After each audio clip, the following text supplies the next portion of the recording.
महाभारत के युद्ध से आप बहुत कुछ सीख सकते हैं। महाभारत से क्या सीख सकते हैं आप?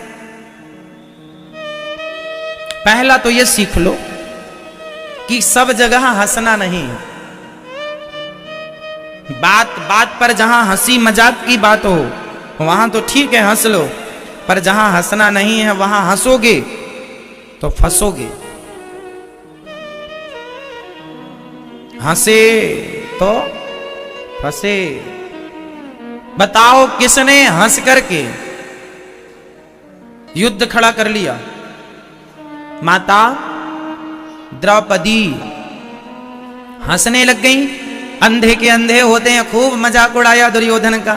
जहां नहीं हंसना चाहिए वहां भी माता हंसी तो फिर परिणाम बुरा हुआ। इसलिए महाभारत से यह सीखना है कि आपको ज्यादा बात बात पर किसी का मजाक, किसी की इंसल्ट नहीं करनी। ठीक है, हंसना नहीं है। हाँ, अपने आनंद में, अपने घर में, अपने परिवार में हंसो, पर किसी को देखकर ना हंसो। हंसना है, मुस्कुराना है, खुश रहना है, किसी को देखकर नहीं हंसना। हंसेंगे तो परिणाम, कई बार ना लोग गुस्सा हो जा, अरे हमें देख के हंस रहे हो, लड़ाई हो जाती है इस बात पर, तुमने हंसा क्यों, हमें देख के हंसे क्यों? तो कहां हंसना है, कहां नहीं हंसना, यह भी विवेक का विषय है। अब महाभारत से दूसरी शिक्षा क्या है? महाभारत से दूसरे नंबर यह सीखने को मिला कि हमारे शब्द अमर हो जाते हैं, कभी व्यर्थ की बकवास नहीं करनी चाहिए। आपका आज शासन है, आज आपका पावर है, तो पावर में कुछ ऐसी बातें ना कह दीजिएगा, क्योंकि पावर तो साहब 2 दिन का होता है, बातें सदा की हो जाती हैं। फलाने ने ऐसा कह दिया था, हाँ मैया, शांति मिल रही है? सुनो, बताओ महाभारत में सबसे ज्यादा किनकी बातें आज तक कही और सुनी जाती हैं? किसका कहा हुआ आपको याद है? चलो बताओ, आपको किसका कहा याद है? भगवान श्री कृष्ण का कहा याद है? क्या याद है, क्या कहा था भगवान ने?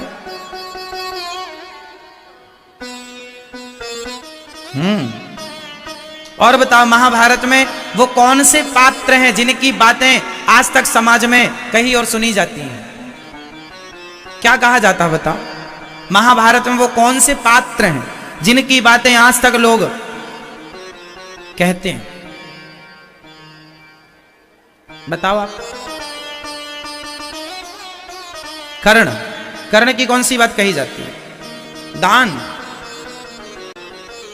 दानवीर कर्ण तो है, उनको दानी के नाम से जाना जाता है।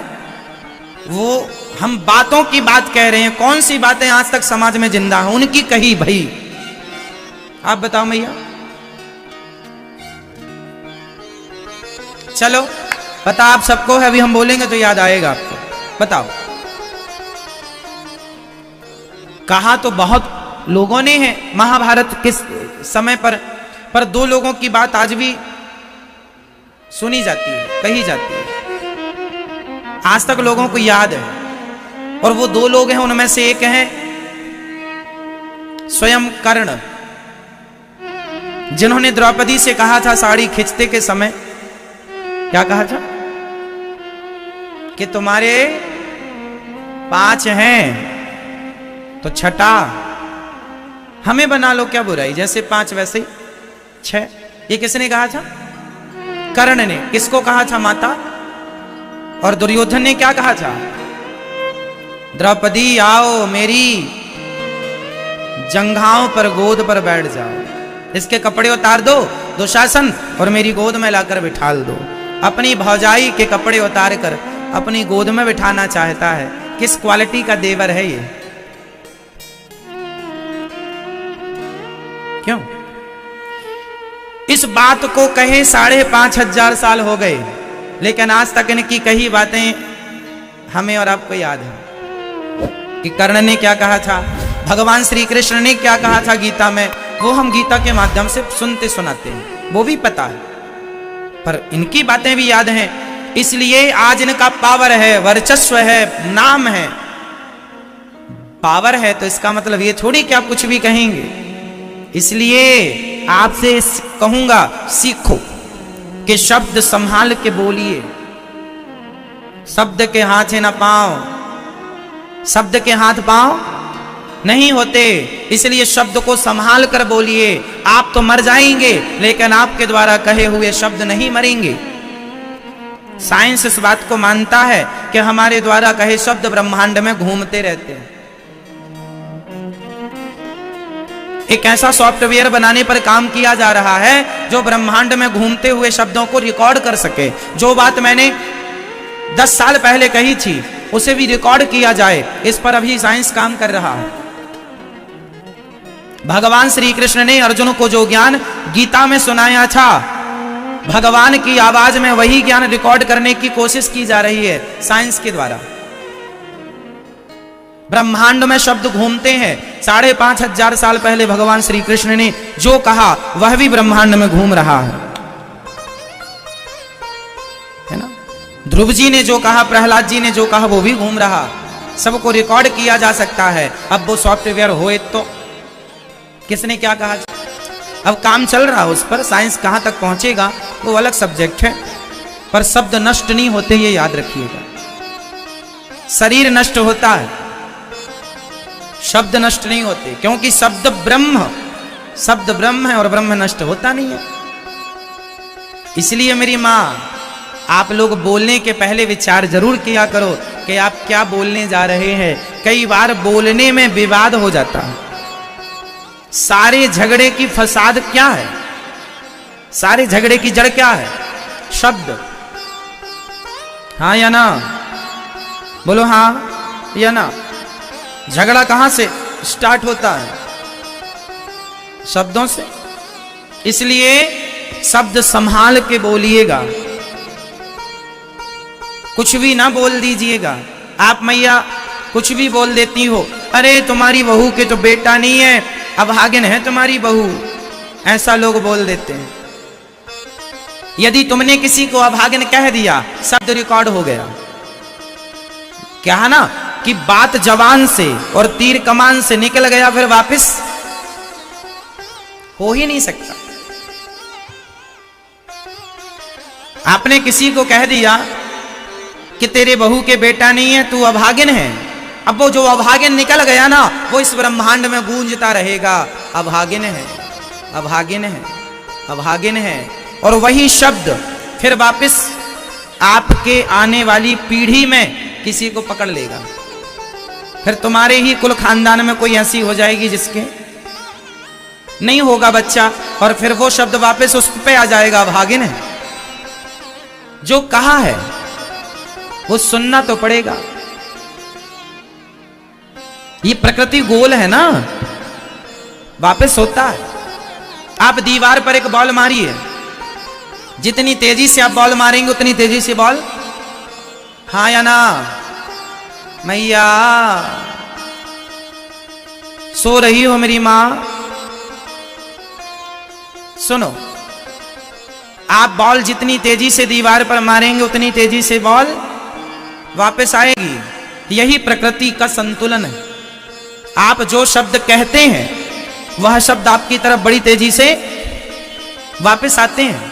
आपने किसी को एक थप्पड़ मार दिया, मार दो, पर वो थप्पड़ उसकी चटाक गूंजती रहेगी ब्रह्मांड में, फिर वो तुम्हारे गाल में देर सवेर पड़ेगा जरूर।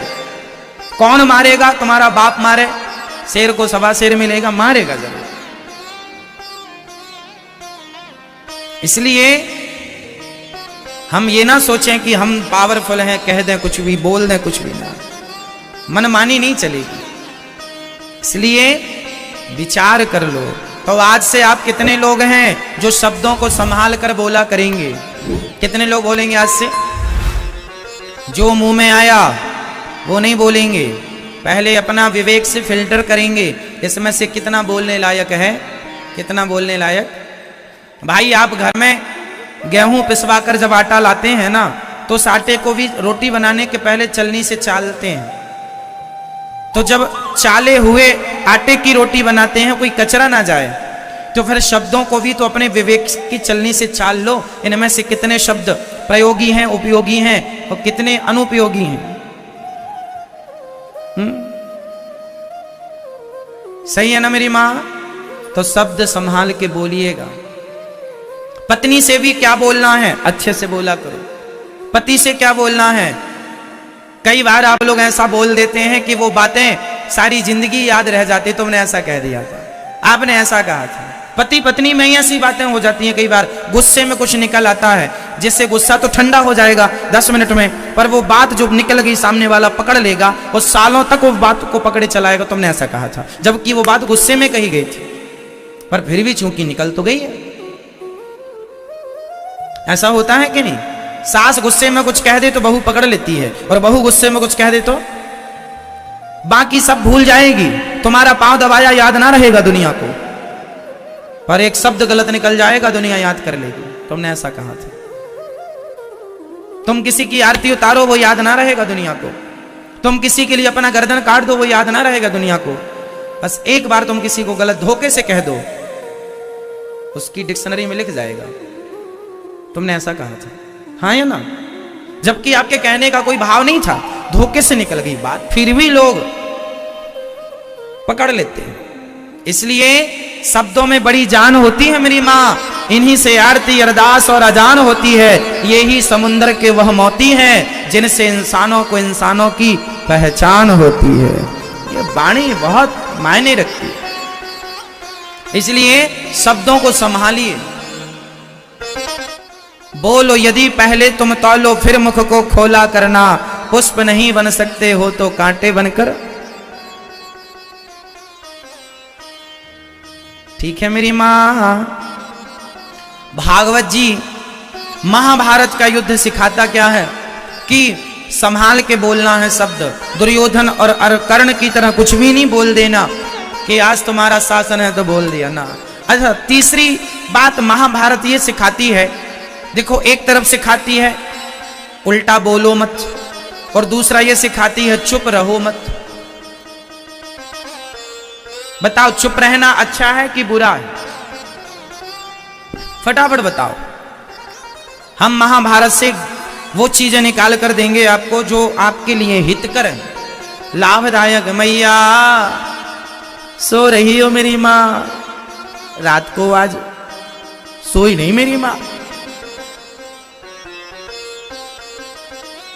बताओ चुप रहना अच्छा है कि बुरा है? जोर से।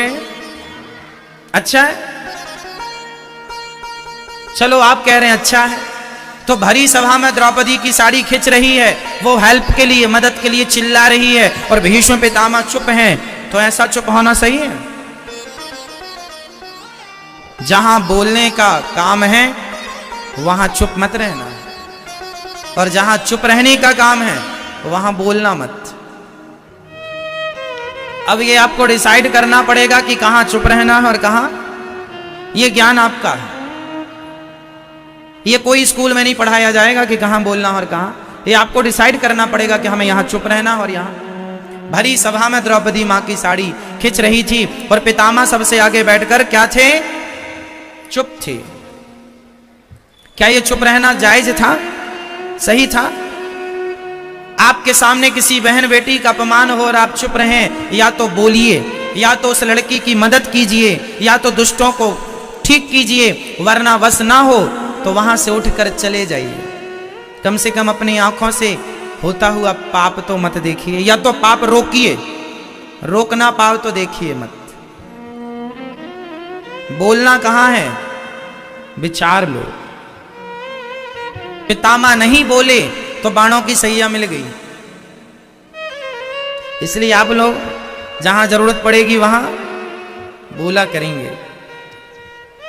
यदि आपकी पत्नी के साथ गलत हो रहा है, आपकी मां, आपके पिता, आपके भाई, आपकी भौजाई यदि आपकी पत्नी को टॉर्चर कर रहे हैं, किसी विषय को लेकर परेशान कर रहे हैं, तो भले आपके भाई हैं, आपकी मां है, आपको उस समय सत्य का साथ देना चाहिए। यदि आपको पता है कि मेरी पत्नी सही है फिर भी उसे परेशान किया जा रहा है, तो उस समय आप अपनी पत्नी का ही पक्ष लें। यदि आपको पता है कि आपकी माँ सही है और आपकी पत्नी उन्हें टॉर्चर कर रही है, परेशान, तो आपको अपनी माँ का पक्ष लेना चाहिए। मतलब पितामह की तरह चुपचाप तमाशा ना देखना,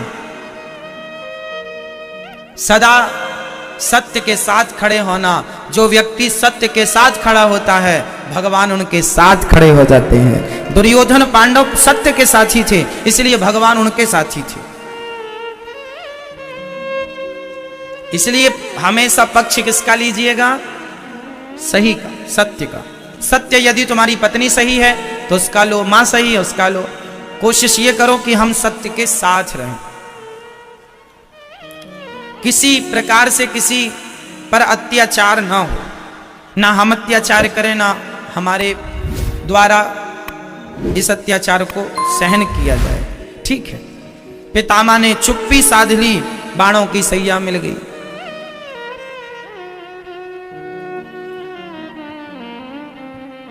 संभल जाइएगा। अब आगे चलते हैं। महाभारत में एक बढ़िया सीख यह भी है कि हमें आंखों में पट्टी नहीं बांधनी चाहिए। माता गांधारी ने पट्टी बांध ली ना, किसके लिए बांधा? अपने पति के लिए, कि वो अंधे हैं तो मैं भी पट्टी बांधूंगी। अब बताइए, आपका पति यदि अंधा है तो क्या आप भी पट्टी बांध लेंगी? तो ये समझदारी हुई? क्यों? मुझे लगता है आज की स्त्री इतनी गैर जिम्मेदार नहीं होगी जितनी गैर जिम्मेदार ये मां है। तुम्हारी आंखों में पट्टी बांधने के कारण ही, अच्छा माता गांधारी ने आंखों की पट्टी उतारी, पर जब उतारी तब तक देर हो गई। आपको पता है गांधारी जी ने अपनी पट्टी उतारी थी, कब उतारी थी? दुर्योधन को बचाने के लिए। जब 99 बेटे मर गए, कल बेटा तू सारे कपड़े उतार के आ जाना, मैं तुझे देखूंगी, मेरी दृष्टि जहां जहां पड़ेगी तू वज्र का हो जाएगा। चला दुर्योधन। भगवान ने कहा कहां जा रहे हो? शर्मा गया, छिप गया पेड़ के पीछे। भगवान ने कहा कपड़े नहीं पहने आज तुमने? घर में कपड़े नहीं है। नहीं, माँ ने बुलाया ऐसी आना। अरे माँ तुम्हारी, अब तुम जवान हो, बच्चे थोड़ी हो, दूध पीते भाई। अरे कुछ तो कपड़ा पहन लो, टॉवेल तो लपेट लो।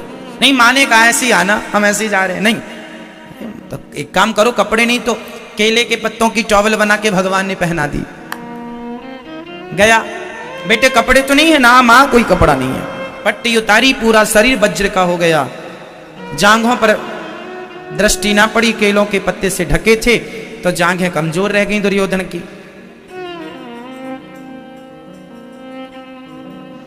गांधारी मां ने पट्टी उतारी थी इसलिए कि मैंने जीवन भर जितनी तपस्या की है, पतिव्रता नारी का सारा पुण्य मैं अपने पुत्र को दे दूंगी ताकि मेरा पुत्र अमर हो जाए। क्यों? दुर्योधन जैसे बेटे को अमर करना चाहती है गांधारी, ताकि और महिलाओं के कपड़े उतारता रहे। ऐसे बेटे के लिए तुम आंख खोल रही हो मेरी मां। आपने अपनी आंखों की पट्टी उतार दी ना मां गांधारी। आपने, यदि ये पट्टी आपने तब उतारी होती जब द्रौपदी की लाज लुट रही थी, द्रौपदी की लाज लुट रही थी, तब पट्टी उतार करके तुमने अपने बच्चों को सही रास्ता दिखाया होता, तो आज तुम्हें पट्टी उतारने की जरूरत ना पड़ती। यहां पर मां गांधारी ने पट्टी तो उतारी आंखों की, पर उतारने में जरा देर हो गई। आप लोग भी अपनी आंखों की पट्टी समय से उतार लेना। पुत्र मोह, पुत्री मोह में ना पड़ जाना। जब तक अक्कल आएगी तब तक बच्चे बिगड़ जाएंगे। समय से बच्चों को संस्कार, समय से बच्चों को वो ज्ञान जो उन्हें मिलना चाहिए। आजकल बच्चों को शिक्षा तो मिलती है, संस्कार नहीं मिलते, जिसके कारण समाज गलत रास्ते पर चला जा रहा है। आपको क्या लगता है स्कूल में ही पढ़ाएंगे सब? स्कूल में ही पढ़ाएंगे सब? स्कूल में कुछ ना पढ़ाया जाएगा। संस्कार स्कूलों के आश्रित ना रहिएगा, संस्कार घर पे ही दीजिएगा। स्कूलों में तो गा से गधा पढ़ाते हैं।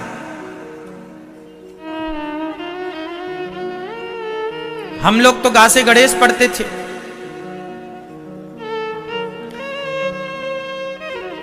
आ से अनार पढ़ाया जाता है, जबकि होना चाहिए आ से अर्जुन पढ़ाया जाए।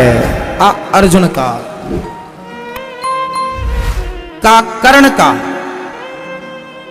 का कर्ण का से कर्ण, आ से अर्जुन, गा से गणेश, हा से हरिश्चंद्र, रा से राजा दिलीप, रा से राम, का से कृष्ण, चाहे कर्ण चाहे कृष्ण, कर्ण कृष्ण। तो हमें का से कृष्ण पढ़ाया जाता, रा से राम पढ़ाया जाता, हा से हरिश्चंद्र पढ़ाया जाते, आ से अर्जुन पढ़ाया जाता, तो सोचो आपके बच्चों के संस्कार कैसे होते, उनका भविष्य कैसा होता। लेकिन आपके बच्चों को पढ़ाया गया गा से गधा, जबकि होना चाहिए था गा से गणेश। बताओ गणेश अच्छा है या गधा?